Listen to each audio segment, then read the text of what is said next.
আজি হয়তো ইৰাণ ধ্বংস হৈ যাব। এই চৰম সত্য তেওঁলোকেও জানে আৰু জানে বাবেই চাগে আজি তেওঁলোকৰ চকুমুখত কোনো ভয়ৰ চিন নাই, কেৱল আছে এক অটল বিশ্বাস। শত্ৰুৰ লক্ষ্যত এতিয়া ডাঙৰ ডাঙৰ নেতাসকল, মৃত্যু অনিবাৰ্য, বহুতৰে পতন হ'ব, কিন্তু ইৰাণ সাজু। তেওঁলোকে জানে কেনেকৈ যুদ্ধস্তূপৰ পৰাও থিয় হ'ব লাগে। দেশৰ প্ৰতিটো স্তৰতে চাৰিজনকৈ বিকল্প নেতা সাজু কৰি থোৱা আছে, যাতে এজনে মৃত্যুবৰণ কৰিলেও আনজনে লগে লগে দায়িত্ব ল'ব পাৰে। ক্ষমতা ৰৈ নাযায় আৰু প্ৰতিৰোধ সেয়াও কেতিয়াও নাথানে।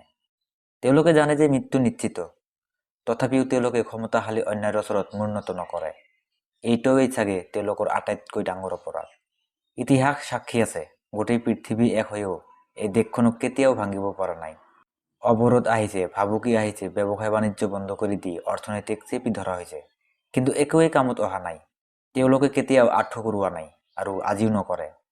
হয়তো আজি তেজৰ নদী বব, বহুতৰে প্ৰাণ যাব, কিন্তু গোলাম হৈ জীয়াই থকাতকৈ বুকুত সাহস লৈ মূৰ ওপৰ কৰি মৃত্যুক সাৱটি লোৱাটোৱেই তেওঁলোকে শ্ৰেয় বুলি গণ্য কৰিছে। মানুহ স্ৰষ্টাৰ কি যে এক অপূৰ্ব সৃষ্টি, ইৰাণৰ মানুহে সেই কথা বাৰে বাৰে প্ৰমাণ কৰিছে, নিজৰ তপ্ত তেজ, অসীম ধৈৰ্য আৰু অসম্ভৱ সাহসেৰে। তেওঁলোকক কেতিয়াও হৰুৱাব নোৱাৰি, মৰিলেও তেওঁলোক কেতিয়াও ভাঙি নপৰে।